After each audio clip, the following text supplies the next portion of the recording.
Hello and welcome to Prime Lenses. I'm Ian. Normally at this point I talk about how I interview a photographer each week and talk about 3 lenses and give you a potted introduction to that photographer. But in my conversation this week with Doug Menuez, we actually get into that during the conversation. So if you want to hear that, you'll just have to listen all the way through to the end. Doug is exactly what I wanted him to be. He's lively, he's exciting, he's full of ideas. I think you'll really enjoy this conversation, so I will get out of the way and let you listen to my conversation with Doug. I'm a big fan of glasses with cameras in them. So these ones are the Ray-Ban ones. I know. Really? Really? Yeah. So they Seriously? have a little camera in them. They're the Meta Ray-Bans that they've done. And for the last few years, I've been wearing these or the Snap spectacles that were the same Uh, thing. And the Snap spectacles, I'll send you a link after this because I made a little video after I'd had them for 5 years. They're fairly poor quality cameras on those ones. Like they're quite small. They're kind mm. of like a 2013 smartphone sort of quality. But what's really cool is that when you have a camera on your face, and if you have family or you're out doing stuff, like the perspective that you get is so unique, and so you get to watch back memories in a very real way because it's just so perfectly your perspective and what you saw in the moment. And they did some 3D ones which were absolutely wild, like completely crazy glasses, and they recorded in 3D. But when you watch a 3D clip back of like I watched like my youngest son toddling towards the water when he was very little, it just puts you back there straight away in a way that's extremely powerful. I just thought you were copying me. Well, a lifetime of No, copying you. I had a really fun joint workshop with Sandro in Chicago, and we both ended up with similar glasses at that same moment. It Mm, was a thing. But do you remember the Google glasses when they came out? yes.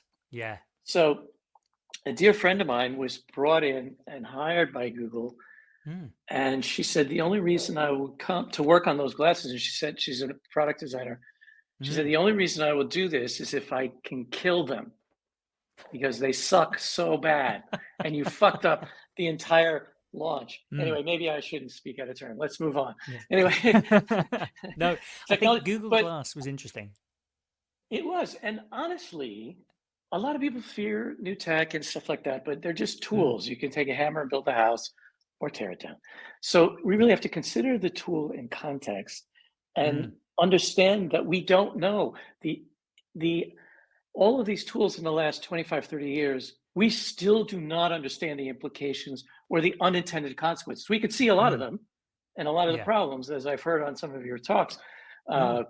Great talks, by the way, great show. Oh, thank Thanks you. for having me on. I forgot to Oh, say it's a hi and all pleasure. that. But I read a lot of science fiction.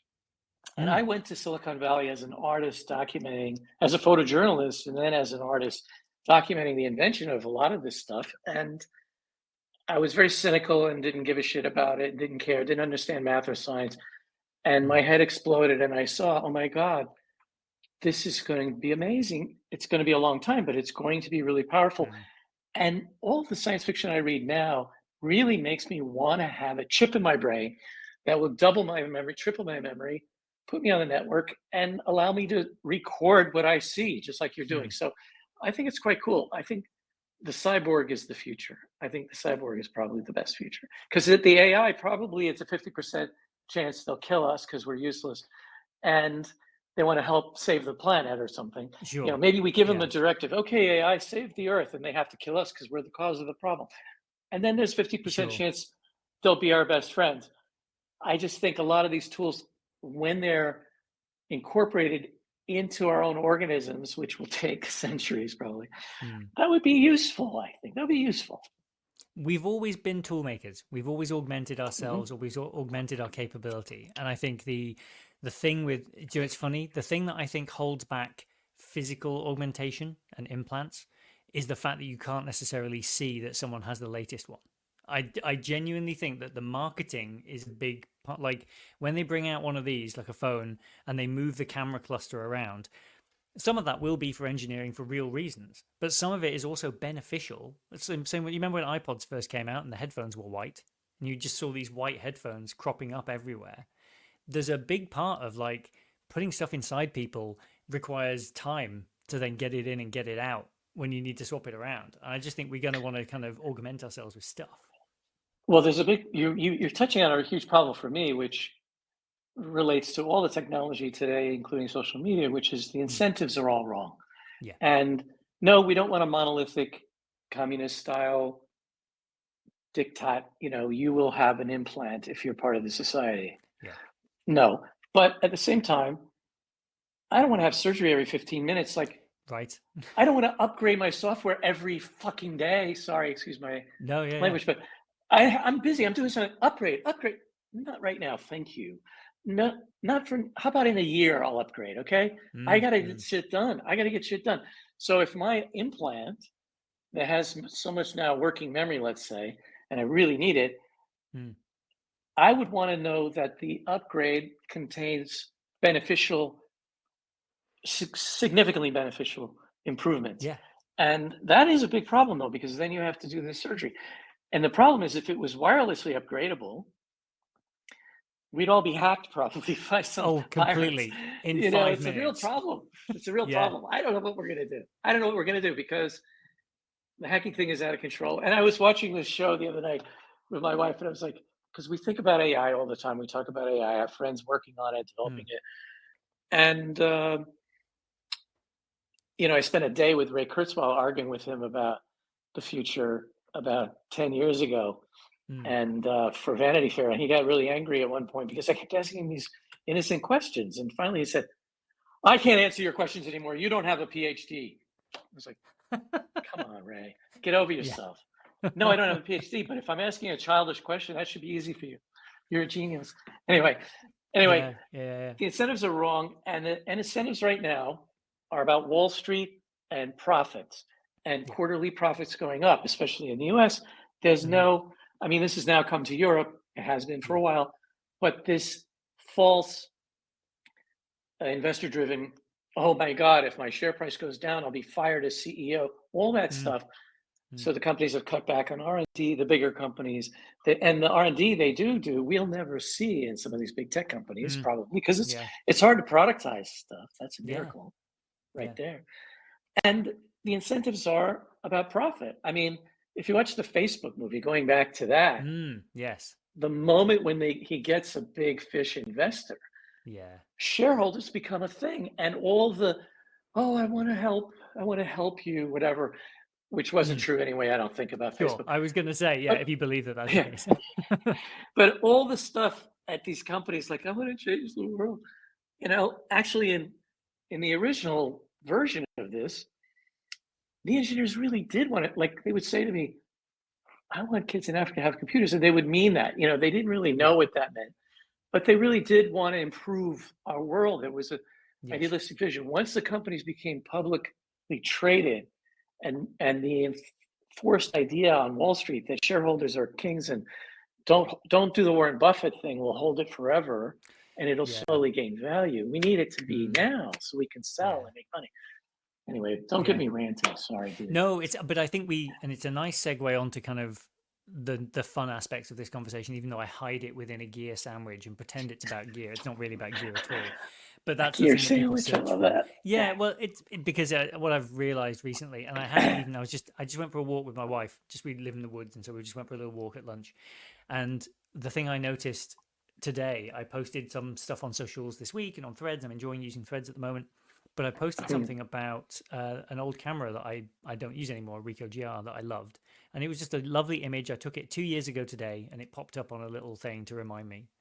And I really loved like the handling of that thing, but the colors and the images it made were just beautiful. I just really liked them, and I posted it and immediately got a load of engagement because I tagged the camera. And you're just like, oh yeah, to the point of incentives are all wrong. Like we're not just, they can't help themselves. There's like this thing, but also people use stuff like YouTube, for example, to go and find out about things if they want to buy something new. Like YouTube's a good place to learn how to change the oil on your motorcycle, and it's also a good place to go and see whether you like a camera and it's the flywheel effect or the circular effect, I guess, of people come looking for something to make let's say a purchasing decision.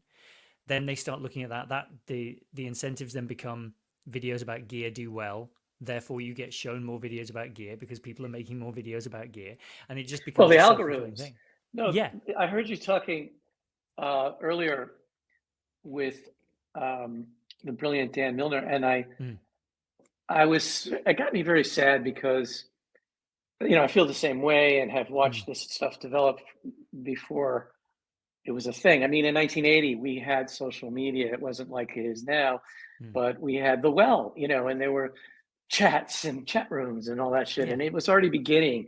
The Yeah. cult of personality was already beginning. So, there's nothing new under the sun, as they Mm, say. But what I wanted to say when I was listening mm. was that I have stayed with Instagram and some of these.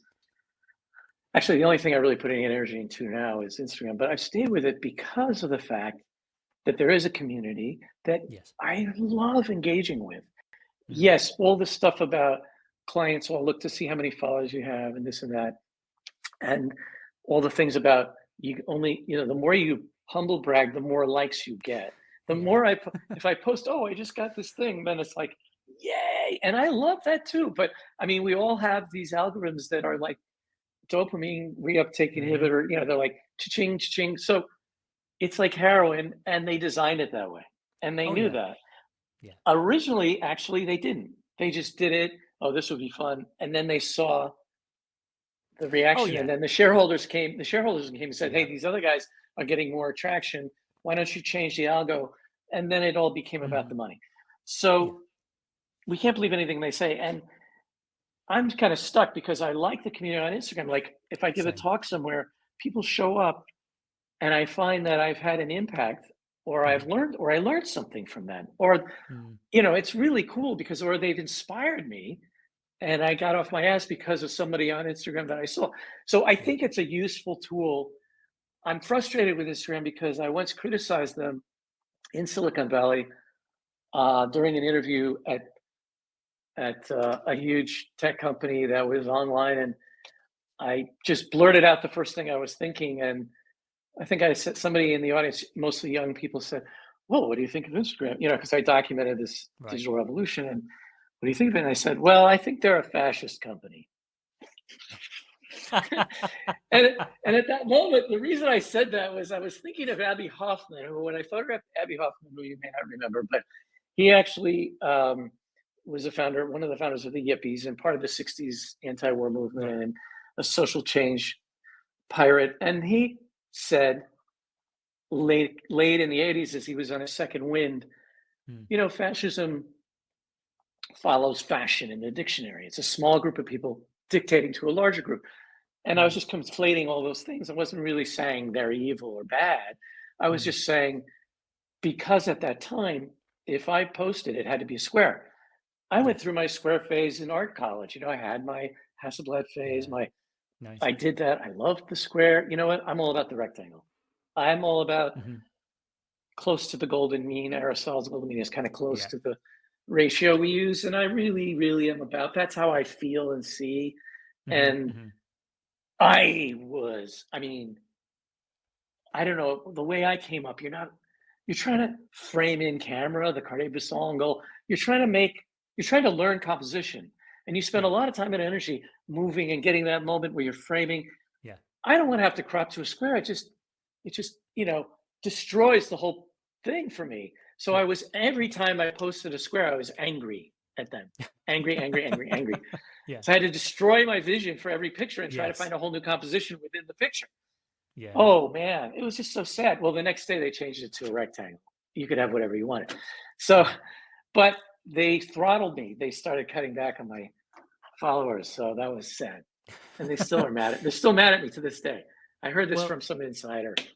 it's funny because they are like these platforms aren't ours, and I think we forget that. It's Mhm. we fundamentally we're Nilay Patel at The Good Verge. point. I've said this before, maybe on other things, but like he has this thing where he doesn't use X anymore because when he's there, he's working for the richest man in the world, and there just became Yeah, a I certain stopped point. using X for the same reason. Yeah, Exactly. it just started to feel icky at a certain point, and like, but like you, I'm kind of stuck with Instagram a little bit because I've met so many lovely people who've become Yeah, friends, great and especially people. through doing this, right? Like people like Ali O'Keefe and Ben Fratton Ali, who like they're friends now, and like it started through messaging through Instagram, and just going, So "Hey, much how about talent. this?" I just want to kill myself. There's Mm. so much talent. It's so Yeah, insane. And yeah. even early in my career, you'd go to a show and you'd see somebody you didn't know and you'd learn and you'd be Mm. inspired. But it wasn't overwhelming. It wasn't like, oh wow, oh wow, oh wow. Yeah, That I is know a what you little mean. bit hard. That is I a little think bit we're hard not to built for take. that. We're not built for that volume, though, are we? Like, I think our brains True. kind of like struggle with that. That's part of the challenge now. I think is Bezos had this thing that he said a few times around um, societies become kind of inoculated to technology at a certain point. We get used to it. His example in that was that wars used to get fought over books, and that doesn't happen anymore. And so you kind of gradually become used to it. Well, But the I think the Bible. What other books? well, yeah, sure. But like the rate of change is so rapid now too that we keep having to like it's beyond the joke. The bit in Men in Black where Tommy Lee Jones goes, I've got to buy the White Album again. Like we're way beyond. It seems to change every 5 minutes, and, I've got threads at the moment is filled with people using tiny e-readers that are the size of phones with little paper displays that are really cool. The Books Palmer. It's having a whole moment of like you can read books on this lovely thing that's like 60 grams or whatever, and it fits in your pocket and it's great. But I And want to it's so reduce cool. my technology. I want to have, I do Yeah. like this because it's all here. I don't want to get Yes. another thing and drag another more. I mean, No, most of my life exactly. is like, Yeah. for 30, 40 years, it's like a couple 100,000 miles a year. Not Right. anymore, but I mean, Mm. you really streamline. You streamline what you wear, you Yeah. streamline what you carry. You can't just Mm. drag shit around. The first 10 years, I didn't understand that. And I dragged 15 cases of lights around the world for years. Right. And that, then I decided, I don't really need lights. I'll just use natural light. How's that? So Yes. Yeah. I think what you're saying is very true. If you know, Kurt Anderson is a great author, social commentary, podcaster. Mm. Not sure what he's doing right now. A few years back, he made the observation, which I had just started to think about, and he was right on it, was from like, it seems like from the digital revolution explosion in the 80s on through the 90s and 2000s, one of the unintended consequences was the kind of more or less freezing of culture. Mm. So art, fashion, in particular clothing, musical styles, all sort of kept repeating and repeating. So Mm. when I was growing up, you know, I was born in 1957, so I got a transistor radio when I was 5 years old, started listening to the Beatles, Mm. and I was listening to music every day growing up through the 60s and 70s. And we would be very aware of what had happened in the 1920s, 1930s, 1940s, 1950s, especially with Mm. jazz. You had Dixieland, and then you had swing, and then you had bebop, and Yeah. then you had um, cool jazz, and you had rock and roll began, and you had soul. You had all these different, but it was about every 10 years. You'd get Yeah. different hairstyles, you'd get different clothing, you'd get different music. Yeah. And all the way through the 70s, that was kind of the case. When the 80s began, it just sort of stopped, Mm. and you start to see grunge rock coming back around. Then you start to see emo coming in and coming out and coming back, and this sort of thing. I drive around. I live in Portugal now, and I drive out and listen to pop music in Portuguese, and I listen to it in English when I'm back in New York or whatever.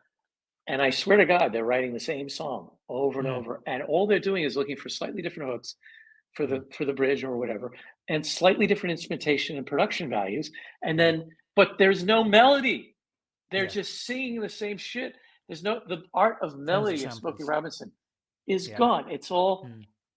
the same sort of crap, and it just blows my mind. And then I'm going to do something about this. I'm going to do a research project and find this out. What is really behind that? It's not AI yet, although it Mm. probably has something to do with it. Um, but anyway, if you read Kurt Anderson, he thinks that's a really interesting side effect of how fast things were changing, and Mm. how, in order to comprehend, we can't comprehend it. It's just too much for the human brain. Well, on that subject of like eras changing and things like that, have you ever seen the film With Nell and I? I keep meaning to see that. Let me write it down. It's tremendous, and the reason it's tremendous, apart from the fact that it's Richard E. Grant in Yeah, one of the lead roles and Paul it's McGann great. in the other, it's tremendous. No teetotal human does acting drunk as well as him. Like it's never he's incredible. But in that Maybe he is it's drunk. where maybe that's his No, secret he's a the entire teetotaler. time. Yeah, It's yeah, yeah. yeah. Um, The, but he in that it's the end of the 60s, and it's the tail end of the Uh, 60s, and like the the sort of the decade of free love and flower power and everything. It's like it's over, and they are lamenting the fact that they've come up into their sort of 20s in that period with an expectation, and now it's ending. And there's a line in that movie towards the end where someone's like, they're selling hippie wigs in Woolworths, man. Like it's they are. over. Like, Yeah, no, it's how shocking. Yeah. No, you we get know, over that. And, all the thing about selling out, selling out, selling out. Now selling out mm. is a goal. And, how can I sell out faster? I want to Yeah. do this brand thing on Instagram. I want to collaborate with my brand and blah, blah, blah. Mm. Yeah. When I went to art school, it was a sin to get paid to take a picture. Yeah. And before I dropped out, I went to journalism school. And, that was the attitude I grew up with. And I remember I stumbled into a job, paid $5 an hour taking pictures for a newspaper. Mm. I had worked as a ditch digger, as a garbage man for the state of New York for $2 an hour. I was a dishwasher for years. I was a sous chef in a French restaurant. I was a bank teller, couldn't balance, so they let me Right. go. I made ice cream. And then I got a job on a newspaper getting paid to take pictures. And I thought, wow, how cool is this? Not knowing anything about journalism before I went Right. to journalism school. And I'm just shooting life in this town for this local paper. And they loved whatever I did. And I thought I was an artist, just Mm. lost in real life. And Mm. I put up the work in photo two, and the class went crazy. These were pictures of human beings doing weird shit or everyday shit. It Mm-hmm. was like street photography 101. And it just got an incredible response. And then I mentioned, because I was kind of bragging, oh, yeah, I just got this job. That's how wait a minute. And I was like ostracized and like canceled because, as they Oh, say now, right. I was Yeah. canceled because I had taken money to take the pictures. I didn't know, and then I dropped out of that shit and I went to photojournalism school because I met a photojournalist who took me under his wing and said, forget that shit, come here. Yeah. And then it Yeah. became more of a noble cause to Right. document what was going on in the world, to tell people about injustice and try to bring Mm. light to subjects that weren't being covered, Yeah. and try to improve things that way. So that was a mission, Yes. and art became irrelevant. As the magazine industry got consolidated, as media brands in the 80s began consolidating and budgets got shrunk, and Mm. we used to spend, my first assignment for Time Magazine was, we need you to go on the road for 5 days with the Grateful Dead, and we're going to run one picture on this op-ed thing. Yeah. And that Just was in the case something mentality, happens. was you had to document it. Anyway, then it went from there 10 years later to, you had 20 minutes, with Right. a celebrity, and get Yeah. out. And Yeah. I had 3 assignments a day: Time in the morning, Newsweek, and then US News in the afternoon, if it was all in the same city. So Yeah. I quit journalism to try to do my own long-term projects. You Mm-hmm. didn't ask me this question, but This is it great. it relates to the idea of how we create meaning and purpose in our life. Mm. And and I was always about trying to create long-term documentary projects that meant something, that were about subjects that I cared about, Mm. and that I could then communicate from subculture to a larger culture and Yeah. bring a bridge of understanding. And that seemed useful to me. Yeah. And unfortunately, a lot of my subject matter, nobody really cared about except me. But sometimes, sometimes, Well, sometimes you get lucky, but yeah, you don't sometimes you know. do. You don't know. No, but I think it gives us hope. So the book that I found your work through, like a lot of people, unsurprisingly, is this guy. It's got some guy called Yay! Steve Jobs on the cover. Yeah, that Um, guy. that guy Thank who you, Steve. apparently he may have made a dent in the universe. Who knows? A Um, little bit, a little bit. just Yeah. tiny. But so is that the starting point for you? Because I was talking to Jorge, who runs the War Society recently, and I've spoken to Christelle. I interviewed her, and she's going. Her episode is the one that comes out on Sunday, as we're recording this, and he was talking about the importance of finding an audience for the work in terms of if you want it to be sustaining for you, I suppose, is the thing. Yeah. It's like having a project that will have an audience, and the challenge a lot of photographers face is that the only audience is maybe other photographers. And so with Fearless Genius, or what became Fearless Genius, like, did you know going into that? Did you have an inkling at all when you started that? They're like, oh my gosh, these people are going to change the world, and actually, it's going to be a mainstream thing, because it wasn't mainstream when you started. Most people in the world were like, it's interesting what they're doing, but I don't even know what a Photoshop is. Well, it didn't exist then. Yeah, yeah. But to your point, I had been covering famine and conflict in Ethiopia and Mm, poverty in the US and homeless crisis and drug wars. And I was kind of burning out because you do want to contribute, you want to mm, improve things. And, I realized I don't know if I'm having any impact. And I was looking for something that I could sink my teeth into that would be longer term, be more satisfying, but also a story that was interesting. And my friend Rick Smolin said, Steve Jobs just got fired from Apple. You should check it out. And he introduced me to a friend of his who introduced me to Steve. And I went because I wasn't interested in tech per se. I wasn't interested in Steve per se. I was a little leery of him from what mm, I had heard. And I'd been going down to the valley a little bit by that point. This was 1985. mm, And I thought, well, he did change the world if you look at it that way already with the Macintosh. mm, And I bought the first Mac mm, in '85, and he did change the world with the Apple II. It really launched the personal computer industry, and IBM came hot mm, on the heels of that. But Apple was really significantly the first commercially successful personal yeah. computer. But um, I didn't understand until I got through. I'd been going down there for Fortune magazine or Time, and they had this PR bubble you just couldn't penetrate. And Mm, the manipulation was off the hook of what you could see and what you would be able to report. mm, Once I met with Steve and I told him, hey, I want to document you inventing this thing from beginning to end, from shipping. And he was like, that could be 2 or 3 years. And I said, that's fine. I said, and then I want to publish it in Life magazine. And he goes, really? And his team were like appalled. And I said, and I want complete access, Steve. I want to be in the R&D lab, the secret labs. I want to be in the boardroom. I want to be with you when you're trying to raise money. And he just started to smile. He goes, well, you better get started then. And he smiled and he walked out. And he took me in front of the company and he said, we trust this guy. Let him do what he does. Because the engineers mm. hated it. They're like, who is Yeah, this of fucking course. guy with the camera? It was very secretive even then. Yeah. They just were really paranoid.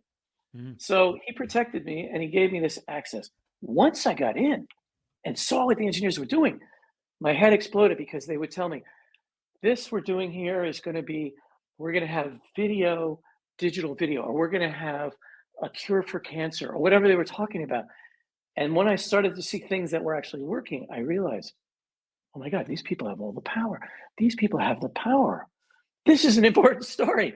And then nobody cared. Nobody cared. And my friends thought, oh, Doug, you're doing this corporate thing. You're selling out. I'm like, no, no, no. You don't understand. These people have the power to change your life. You're going to change all your behavior. Human beings will change. It'll change the nature of the universe will change eventually. And they were like, Doug, this is so boring. Why don't you come back to Africa and shoot bang bang with us?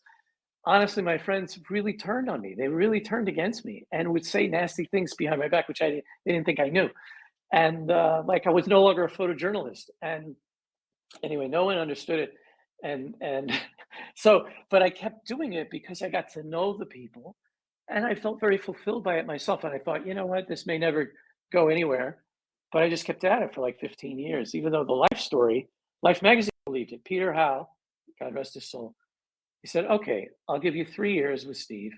And I said, let's do it in black and white. Because at that time, it was considered radically retro. Everybody had Ah, switched to okay. color. Yeah. Everybody switched to color. I was like, let's go back because you know what? This is in hideous rooms with fluorescent light and there's Mm, no color.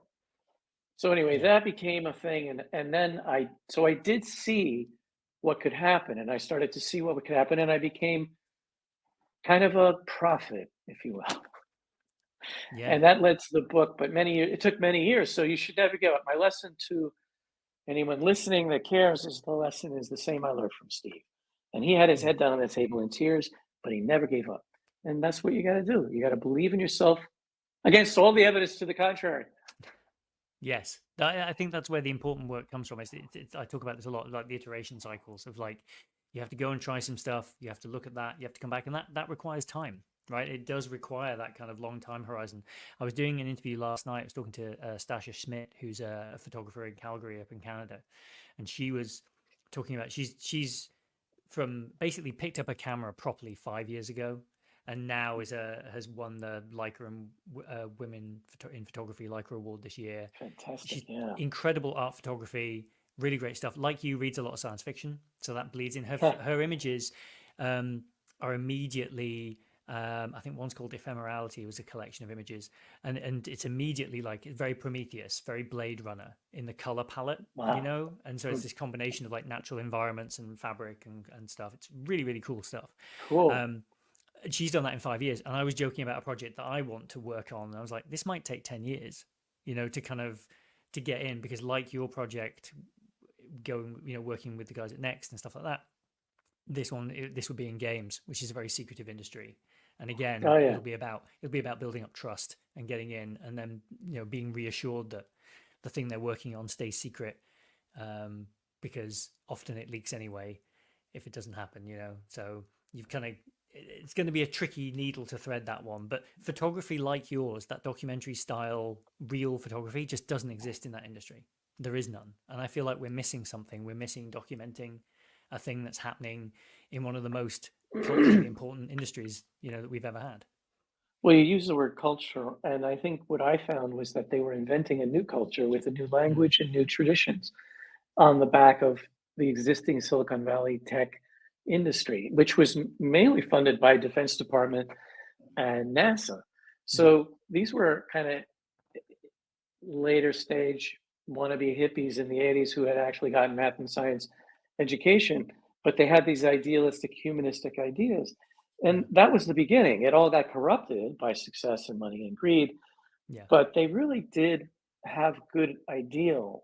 And I wouldn't have stayed all that time if they didn't. The saddest part Mm, was towards the end, where it all, towards the end when the dot com blew up because you had an unsustainable gold rush, yeah. But originally it was a cultural issue for me. It was about culture, and all the tech Mm, they created has shifted our culture. So when you talk about video games, I mean, that might even be one of the more primary movers for cultural change because mm, children start there. yeah. And people ask me, here in Portugal about all the police violence and why is this going on? And I'm like, well, if you were raised from the age of 5 with a first person shooter game, what's going to be your reaction when you get out of a car and you think you're in danger? You're Mm, taught to just shoot first. The cops in my day, and I rode around with cops covering gang wars, and I mm, spent years with cops and in cocaine busts, whatever. And there were lots of times where they had guns drawn on them and they didn't fire because mm, one of the things that people used to do is read the micro muscles in your face and read intention. yeah. And that's a lost art. That's gone. People just Yeah. react. I think what I just said hasn't been studied. I don't think anyone would agree with me. I know I'm right. Well, I think we miss the idealists. Like, I think, people like Steve who leave us too soon potentially as well get amplified credit for a lot of things. But I think there's an idealism that has gone from a lot of Yes. creation in general. And I think it's because the incentive structures are stacked against you, that when you talk to photographers who actually want to talk about photography, like, it's a message. If you think about how I've put out like nearly 20 of these so far, and I've recorded nearly about 30, and Really? one of the Oh, themes that's coming through repeatedly, especially with people who make a living as content creators and sort of feed the machine, if you like, is that they have to kind of hide their feelings and the message they want to talk about yeah. art and things like that, because they have to kind of. Emily talked about it on one of the previous episodes about like giving people a bit of a, they've got to eat their greens. So she gets a little bit in about image making and what you should be worried about, and maybe what in her view you shouldn't be worried about as someone creating things. But she has to put it in this wrapper of, is this camera good or not? Is this lens good or not? Because that's the thing that kind of entices them. And then you're like, it's like when I'm feeding my kids, I have to give them vegetables, but with maybe sausages and mash. There's got to be a little bit of a sweetener. Yeah. I always did workshops for Leica and Santa Fe or whatever. Was always my interest was on how do we save your soul because you've spent so much of your life doing stuff you hate. Mm, And guess what? You will burn out. This is what midlife crisis is all about because mm, you spent so much time justifying why you had to do this thing every day you really don't like. And then the more you do it, the less you like it. So I'm more interested in, is photography an obsession that allows you to express and contribute and get interaction and community? Mm, is that a way to do that? And this is purpose for you. Is this a mm. purposeful path? You know, who cares about, like, when you wrote to me, I was like, the old, what lenses do you use? And I saw there was something behind that. And I thought, it's a good vehicle as any. And Mm, I could go on and on about lenses and why and this and mhm, that. But, mhm. and I was thinking about this when you sent that to me. And I was very honored to be included. But I never really was like this slave to my gear. I was just like, Mm. Dan, I was terrified. I was on a deadline as an Yeah. intern at the Washington Post. I didn't even have the money, and they don't give you the gear at the Post when you're an intern at that time. I had Mm. a Nikon F with no light meter. I had a flash from a Speed Graphics that fired in 360, so people would hit me in the back of the head in press conferences because I'm flashing behind me. And I had to do the calculations in my head. What is the f-stop in here? What is, Yeah. tri-X at 400 ISA, not ISO then, ASA. Yeah. Oh, it's 60 at 2.8. And I'm doing this all intuitively from Yeah. practice. So you Yeah. learn photography, but I didn't really care about the gear. Mhm. And, of course, I always wanted better gear. It Yeah. wasn't until the Leica SL came out then my head exploded and I began to fall in love with equipment again. So there's a Right. thing about equipment. And I think what it is if the tool makes you better, you do fall in Mm. love with the tool. And Yes. now I am in love with my gear again, more than I Yeah. have been since I was like 12 years old. Yeah. Yeah. Yeah. The SL's lovely. Like it's a chunky monkey, but it's nice. I think Yeah. increasingly just forever in love with my M for the same sort of reason that like I Well, can I yeah, can adjust it without looking at it. the M's the right size. And the SL Yes. I'll live with because it gives me so much for the commercial work I do, which is basically you're Mm. hiring a documentary photographer to do whatever he wants. Yeah. It's a joy. Such a joy Amazing. because I learned to get hired to shoot what I'd be doing anyway when I get up. That's the hardest part, but that's what my workshops are always about. Yeah. What is it that turns you on, and how do you create a body of work that's the purest version of that? And then Mm. how do you sell that? But as we come into this era of social media and stuff, you're right. It's hard to reach people who are interested um, if you're really looking for people who are like heroin addicts, who are completely on fire, like they set themselves on Yeah. fire. Those are the people that I'm looking for. The people who would like kill their mothers to do what they can do. Yeah. Those are the people I want to reach. I'm not against teaching people who just want to learn technique and stuff, but that's not where my Mm. head's at because Yeah. Sure. I've learned all this technique and I've forgotten it all. I Yeah. used to teach all the inverse square law and all that stuff. I don't know. I don't know. I don't know. I don't care. You know. Yeah.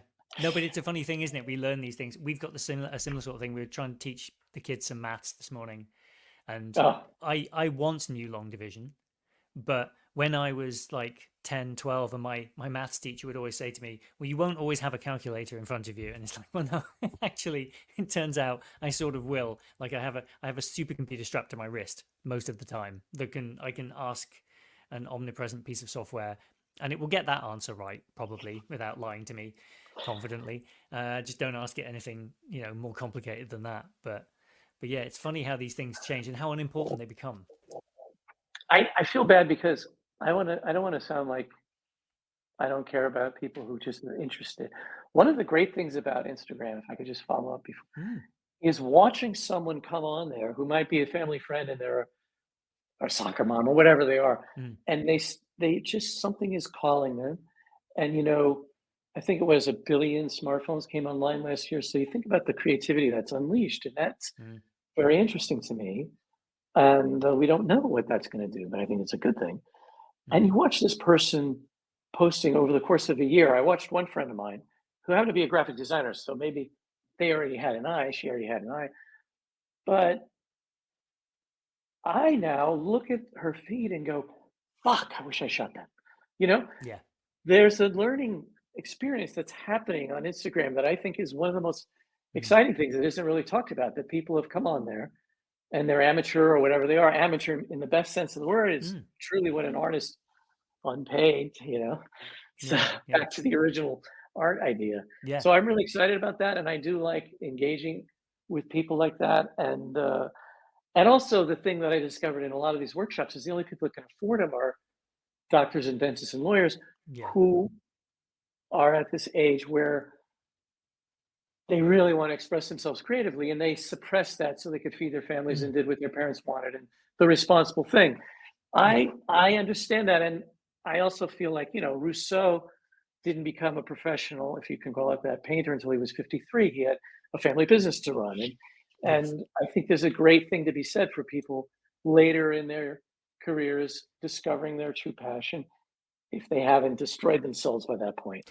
Like a lot of people in Yes. finance end up broken, Yeah. bitter alcoholics, and their families leave them and hate them, and it's too late. But anyway, Yeah. Well, no, it's funny you mentioned that. My sister was talking to me. We have my older sister and her husband are much older than me. Like my dad was 59 when I was born, so he'd had a whole family before I came interesting. along. Hmm. And so those older siblings, some of them have done really well for themselves. And one of them, my older brother-in-law, had spent years. He was like very successful MD and CEO of companies, like done very well for himself, has owned very fancy Italian sports cars and all sorts of things. Has done the thing, bought the big house, and is now retired and moved to Cornwall as you know, as is Hmm. his wont. But at that point, started to read a lot of philosophy.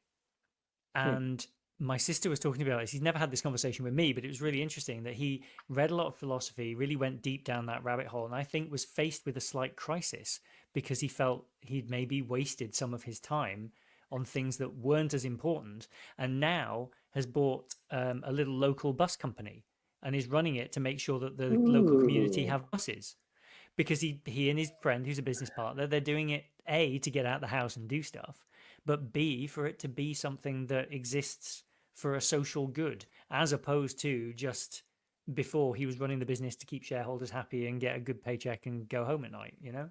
It's interesting People how always, it doesn't matter what you do. If you get a chance to contribute and you see a result, I mm, mean, you can die happy then because that's kind of part of what it is to be a human and be alive. I mean, not on Wall Street necessarily, but mm, there are altruistic venture capitalists out there to some degree. I wanted to mention you mentioned something earlier about the problem with presenting yourself online. You talked about feeding your dreams, but one of the downsides of social media is it turns you into two-dimensional person.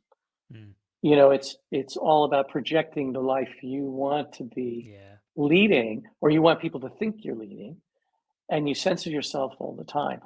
I do that, censor myself a lot on Instagram because I'd be ranting all day long, and it would just be me shouting at myself like an angry, yeah, bitter old fuck. But there's a wonderful book I recommend called "You Are Not a Gadget," and um, the author is Jaron Lanier, who mm, was inventor of virtual reality in the 80s, and he's a philosopher of technology. He's kind of a mm, counterintuitive contrarian to Silicon Valley, and he's really, really hates social media and mm, feels that the minute we touch a keyboard, we should be compensated because they're taking all our data and they're creating right, these silos of mm, data that create and all the wrongness. Anyway, it's a really good book, but he talks mm, about this problem of what it does to your soul if you're constantly mm, compressing yourself into two dimensions. It's not really you. So, what does that do to you, how you feel about yourself and your life? yeah, And a little philosophy in life can't hurt. But I think, and I like the fact that you said that your brother had gone through these phases. I don't really have any regrets or think there's any wasted moments in mm, life, but I think that if you don't do what you love, you do pay the price. If you mm, don't find joy every day in getting up and what you're doing, there's a price to pay. It might be your yeah. health, it might be your insanity, it might be your marriage. You don't know. It's just a thing to think about if you're doing something you don't like, because there's a price. Yeah, yeah. And one day it might be the last day you do it as well. Like that's the thing. It's like, you Yeah, know, it's short. if Life is short. you know, it's yeah, it's tricky, isn't it? Because like you have a creative like I've been joking recently with the family, like I now have a moderately successful podcast. And I'm like, right, what do I want to do with that? Congratulations. Like, thank you very much. I mean, I'm not looking at the stats, but people keep messaging me and they seem to be enjoying it, so I'm going for it. But the key thing I think is if you're making something and it's connecting with people and they're enjoying it, then you're I share what you're saying about like I'm on a small scale providing some good to some people. Like they quite enjoy something. I'm putting some people together and hopefully they find Yeah, some work definitely. that gives them something to look at and inspires them and keeps this thing moving along. And it's a healthy conversation as opposed to one driven by I think it's one of the reasons that it being audio works, and that it. I've joked recently with people when I've been booking interviews. They're like, one person who's on, a guy called Sean, didn't really want to talk about gear. He was like, I'll do it, but I'm not really a gear person. And I emailed him back. I was like, I view the podcast as being like Jaws. It's not really about the shark, right? Like it's about the people around it. The shark is just, the thing that brings them all together and The creates the MacGuffin, story. Yeah, the exactly. It MacGuffin could be is hitch. anything. Yeah. Yeah. So yeah, the podcast is like Jaws. Well, I think for me, what you're doing, the reason I was quite happy to come on is that every social issue in life, I think could be solved with education. And I think what you're doing is in that realm. It's in the realm of educating people and giving people opportunity to hear other ideas and Mm, think about the way they're doing things differently. And in some cases, yes, we do need practical information. We do need to know about technology to use. You do need to learn the tools mm, and master the craft. There's a lack of craft because of yeah. auto everything, and the barrier to entry to photography is so much lower now. When Yeah. when I began, I had to learn chemistry. I had to mix Mm, my own chemicals. Darkroom science. I had to learn math and science. Oops, I had to do all that stuff, and then mm, there's just a lot about exposures and, shooting football in 1979 all the way through the 80s for 10 years, yeah. American football. We didn't have autofocus cameras. We had to No. handhold like a 400 millimeter lens and follow a football down the field on a diagonal, and it had to be sharp or you would never work for them again. You know, Yeah. the pressure was enormous. So the technology had to be mastered. The craft had to be mastered. And I'm proud of that. Mm, And I sort of regret that people don't realize there's a whole generation. They go out and get a camera. They might even spend money on a DSLR. It's got the focus set up in the center, yeah. the exposure's in the center. So they're being taught what we generally consider the weakest area of composition. It can be Hmm. useful, but generally speaking, if you're going to learn about composition, that's not where you want to start. You want to No. learn something. And so a billion pictures are being uploaded that are pretty weak. And people aren't learning, and then they rely on the auto exposure or the autofocus and the decisions about f-stops and shutter speeds. Now, we learned right away that f-stops are how you express your creative vision. Do you want it in focus or not? Mm, Do you want yeah. this depth of field or not? All that stuff about the tools, I do recommend people really spend time in learning. Going back to film is the way to do that.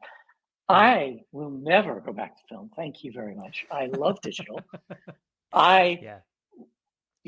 I documented the invention of digital photography. I shot my first digital camera in 1982 at the Super Bowl. It had 1/90th of a second exposure, and you had to wait like 15 minutes for another exposure at FA on a Sony giant thing Yeah. that was on a tripod. I tried to shoot sports action with that. But anyway, I was there at Adobe while they were finalizing Photoshop. I published the first book using Photoshop beta to create color Hmm. separations. We Right. could only get 4 pages done in the whole book. It would have taken too long.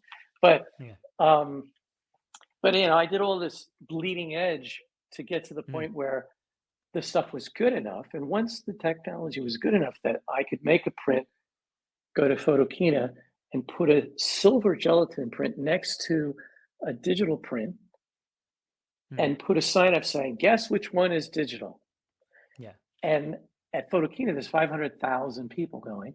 And Wow. out of all the people that looked at this picture, by the end of the day, one person, a woman, by the way, in Japan, the traditional pearl divers were always women because they can discern about 1,000 more shades of color than men can. Huh. So I wasn't surprised that it was a woman because we're Mm, talking about the curve, the is it yeah. step like digital is a step and the Yeah. smooth. Anyway, Mm, anyway, I love digital because it's good enough and it's so good that no one can tell, and I get all this latitude that it yes. covers my ass because I don't look Oh, at the completely. histogram. I'm. By the way, if you take your eye off the camera and look at the histogram, you just missed your Pulitzer. So I Yeah. don't do that, and I might miss some exposure sometimes. So I can save it. Yay! Sorry, Yeah. call me No, call me lazy. I know, but it's the same reason that I've moved to the M and I wouldn't easily move back because that auto, I don't want to give my creative focus control to something else now. Like 2 years of shooting with a manual lens, and I'm choosing what to focus on. And as you say, sometimes I'll miss it, sometimes I won't get it Yeah, quite right, yeah. but increasingly the photographs that I get where something's not quite perfectly aligned or something, like actually I quite enjoy that more. I'm seeking less perfection now than before. I'm seeing, I Wabi think at a certain sabi. point. Wabi Yes, sabi, yes, as they say exactly. in Japan. I think what you're describing is what we call a practice. Mm, It's a part of your life. It's like a meditation. yeah, And I mean, I think we all should aspire to what you're doing because this is a very gratifying learning curve that you're on. mm, And I really appreciate that you're doing that. And I periodically will shoot all manual all the time. And mm. it's just a great refresher course because that's what photography as a craft is about and mastering that. So you're not thinking about Yeah, no, it's in your hand. John Casco, when he was on, was talking about this thing, which I really love. It's almost like the bit in the movie where someone can disassemble and reassemble a gun in the dark. Like it. you Yeah, just yeah, know, where everything is. You just take it off. right. You know? I always love that when they do the movie. I go, wow, but you're Yeah, right. You're right. And that's too blindfold. bad because there's sort of a pushback against using shooting related terms in photography. And I just can't. I hear you and I understand you and I Mm. feel you, but I guess maybe I'm too old, but you know, uh, yeah, because there's violence there or whatever. But we are shooting. We're hunting. We're hunting Yeah. moments, and we're Hmm, hmm. stealing, and we're Yeah. shooting. I just think these. Um, I just don't think it's always helpful to change language that's specifically describing something that's real. I don't know. Hmm, hmm. Yeah.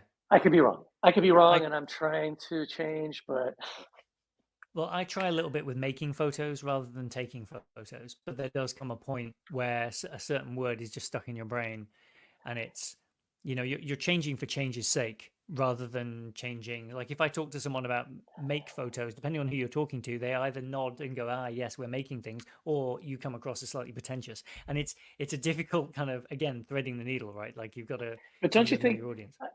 For me, the definition of taking a picture is like documentary or street photography. I'm taking it. Mm, If I'm yeah. making it, I'm in the studio and I'm designing something, I'm setting it up, Right. I'm Yes. creating lighting, I'm Yeah. making it. That's what I think of.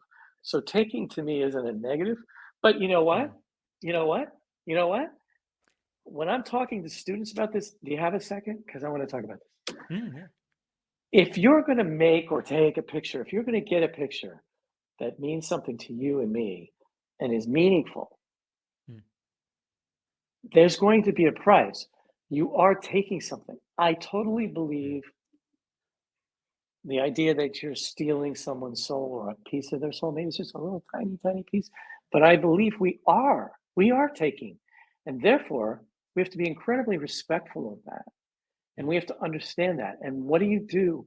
You have to be prepared. If you're going to get, you have to be prepared to give.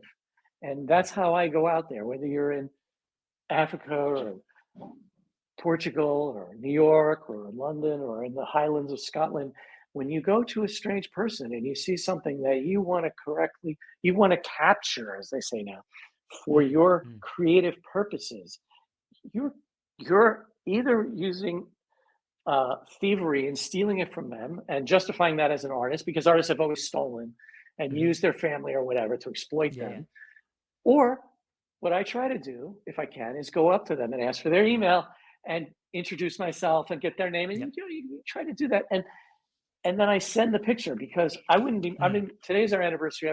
My wife Teresa and I've been married 37 years. Oh, congratulations.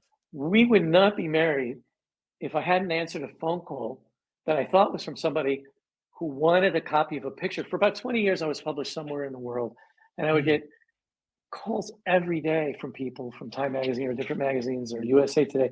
Will, can I get that picture? And it was somebody who stood in the pouring rain for me and did it.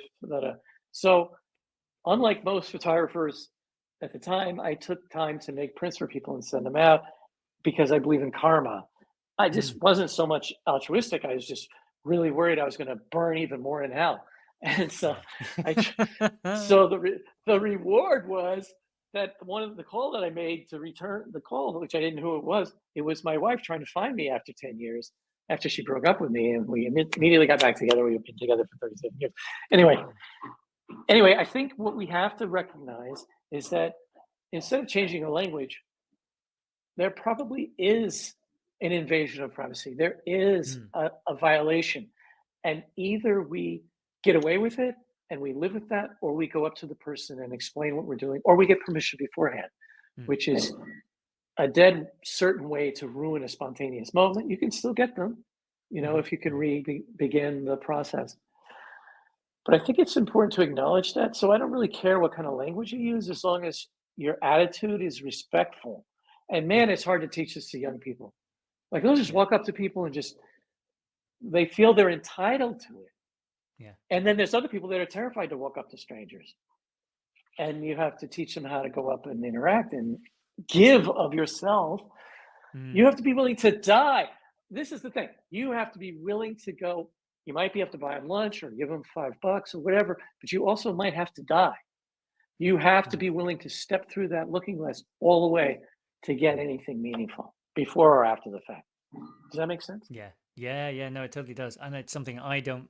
It's why I don't shoot a lot of street photography because I lack the bravery at this point, at least. It's You just a know, learned skill, yeah. It's a I learned think I skill. just need to practice. I'm an I think, introvert, yeah, extrovert, so I learned yeah, it. yeah. It's one of those things. I think you have to kind of, as you say, practice is a big thing. Because what's the worst thing that's going to happen? Actually, like the high likelihood. We sure, but the high likelihood is they'll just go no. They'll Yeah, just be like, no, they'll you be can't do that. irritated. Yeah, and then you go cool, and then you disappear, and you'll never see them again. Um, One of previous guests' friends she mentioned her friend who goes up to people and just goes, "Oh, your hair's so cool, I love it," and he's just got a really relaxed, nice manner, and almost the photos captured before they can respond, and then obviously if they have a problem with it, he'll delete it and he'll talk to them. But most of the time, people are just delighted that he thought they looked great. I think if you do this a lot, you can read people. Like I was talking about micro Mm, expressions. yeah. And I love to sit in hotel lobbies and just look at people and try to figure out their life story and see if I'm right. And a lot of times when we walking down the street, you can see if somebody's upset, if they're on their way somewhere, if they're late.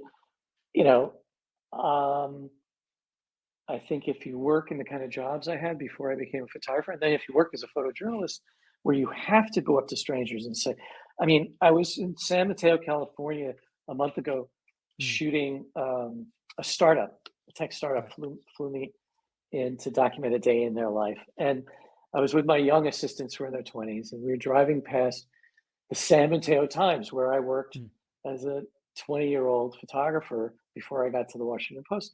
And these were not good memories. These were not good memories. But I was a young up and coming news photographer, and I remember walking in one day and I said, "This is what it was like. You walk in, you just had your whatever, you're waking up, and the news editor runs over to you and says, 'There's a family. Here's the address. Last night was the wedding dinner, and the bride was killed by a drunk driver as the family was coming home after the big celebration. He flew off the overpass and landed on top of her car. The groom was in the car behind, and then they all put up a flower wreath at the intersection where she was killed because so many people have been killed there. Can you go over there and get a family portrait? And you have a half an hour. We're going to be on deadline in a half an hour. Go, go, go." wow. Yeah. You have to find out where they live, look at the map, load your film, drive over there, and know this is a family in grief. And you have to Yeah. go up, knock on the door, and say, and they're in their bathrobes, and say, "I'm sorry, I know what you're going through. I just heard from my boss that this tragedy happened. And there's been, I don't know if you know, but there's been years where a councilman has been trying to change the traffic law here so Mm, this won't happen. And they told me you put a wreath at that intersection. Would you be willing to go stand by the wreath so I can take your picture so they can put it in the paper and talk about this tragedy?" If you can explain to mm, them why it's in their interest, yeah. but you know what? And they did it, and I got the picture. I must have done that thousands of times, and then you get to a Mm, point where you know what? I can't do it anymore. I can no longer. I can see the argument that invading their privacy could help others, mm, but I reached the point that that was no longer viable for me.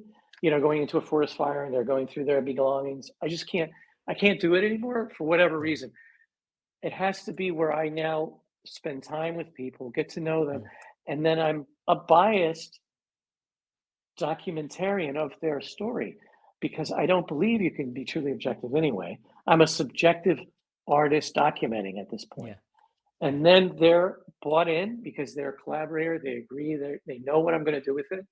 Hmm. And they agree they want me to tell their story and they trust me. That's why Yeah. Steve let me in. I spent 3 years with Steve. The most secretive thing, the worst things that happened, he let me see because he trusted me. And to this day, I haven't released some of the pictures Mm. that he trusted me with. Yeah. And wow, am I boring or what? Sorry. This is wonderful. You This got is me going exactly though, why. dude.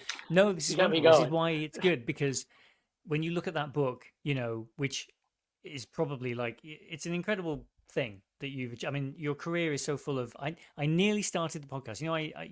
From listening to them, I don't open with an introduction when I'm talking to the person because I normally don't. I want to embarrass them later. They can listen to it later. But yours is like, let's have a look.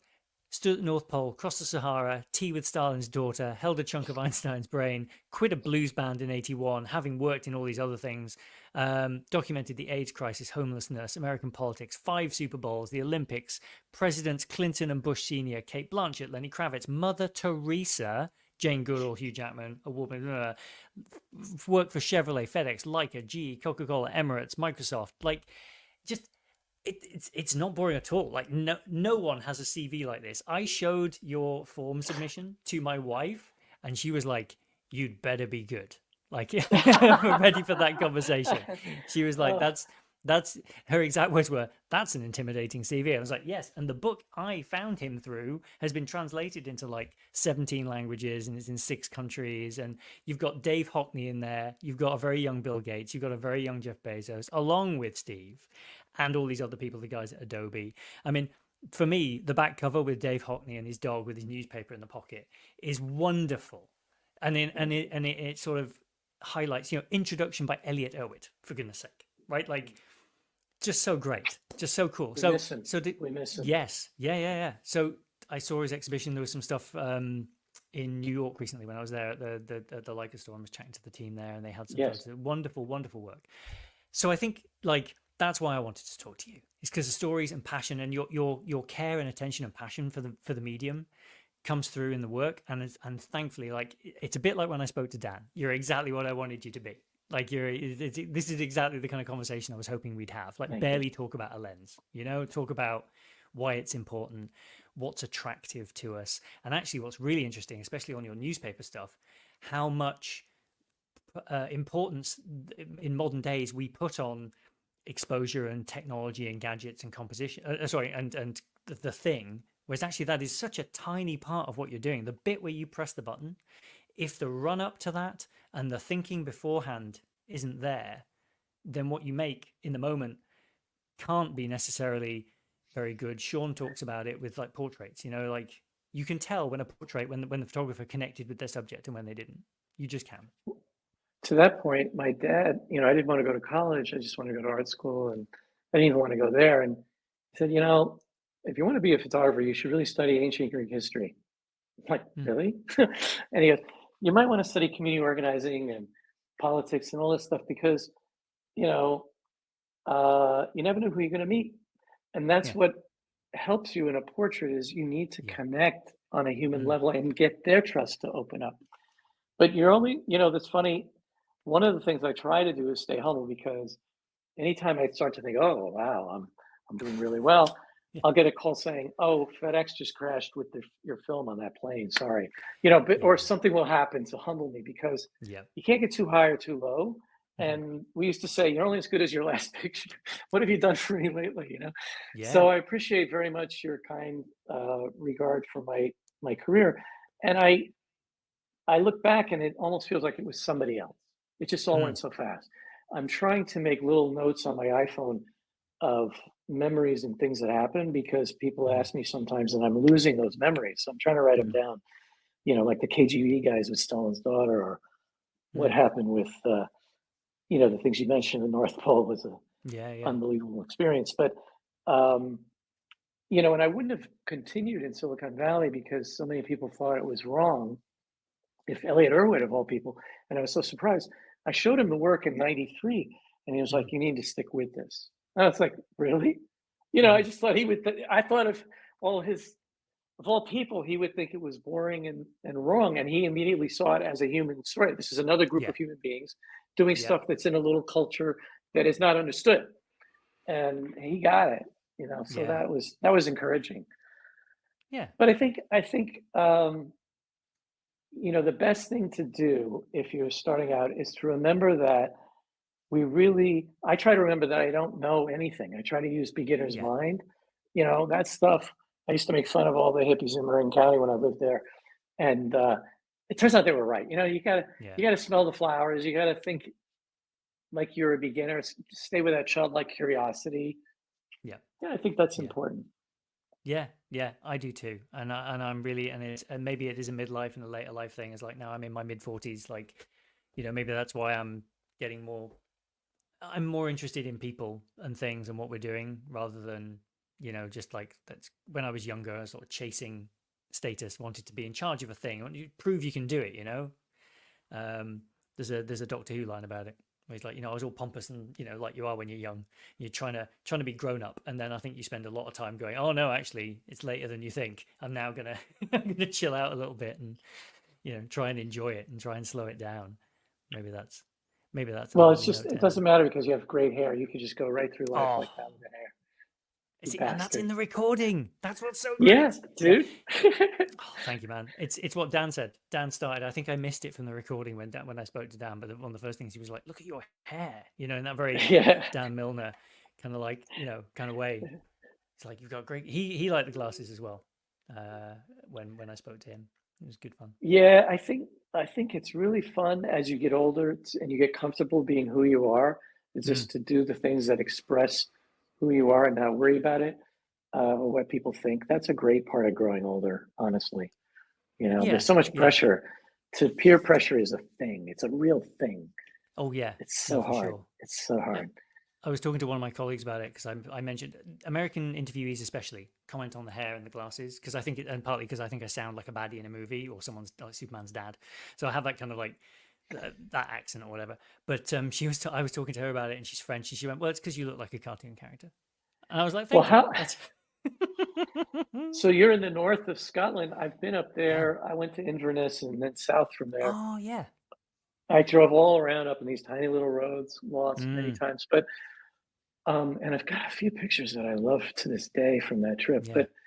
But um, really, how do you deal with the midges? Sorry.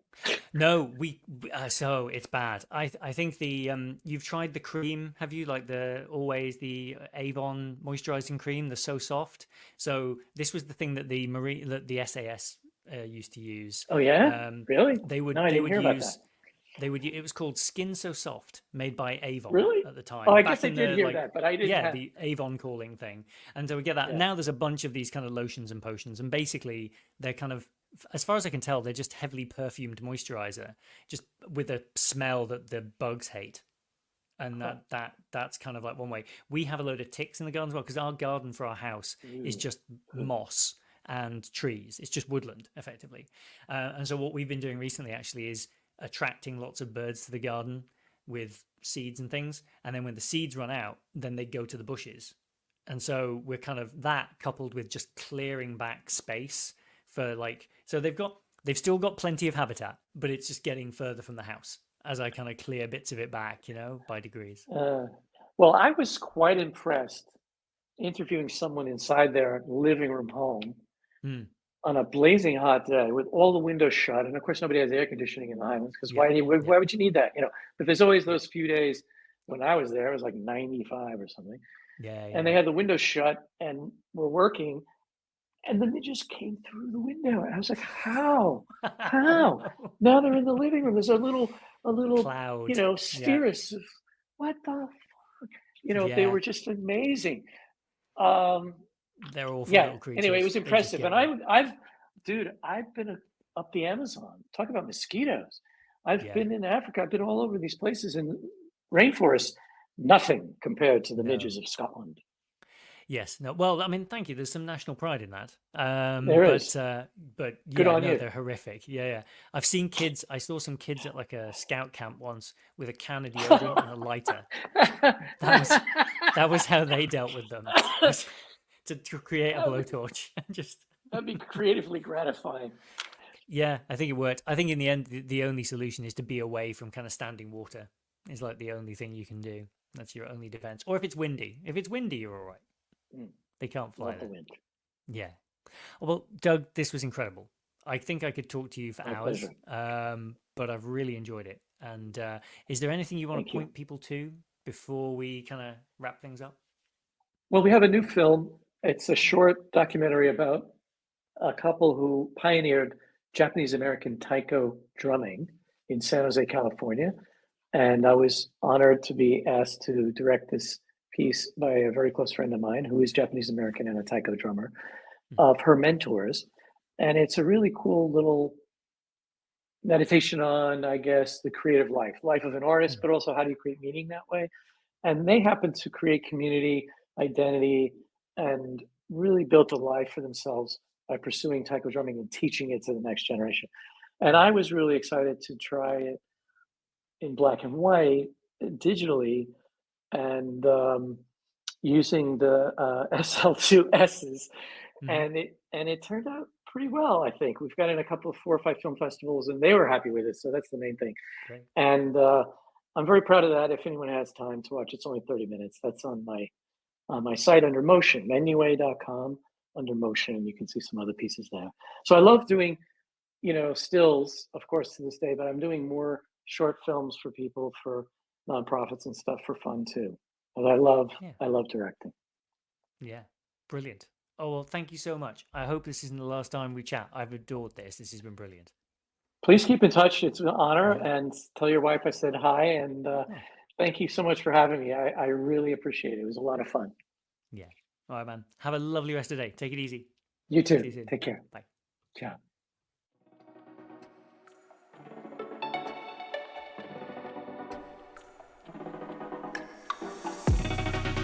Well, that was fun, wasn't it?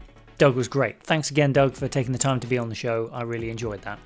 If you enjoyed it, you can make sure you're subscribed to the podcast on Apple Podcasts, Spotify, or wherever you get your podcasts. And if you like the show, tell a friend, rate and review. All of that helps us to get in front of more people. You can also sign up to the newsletter, which is on ianfarrell.com/sign-up, and there is a link in the show notes. See you next time.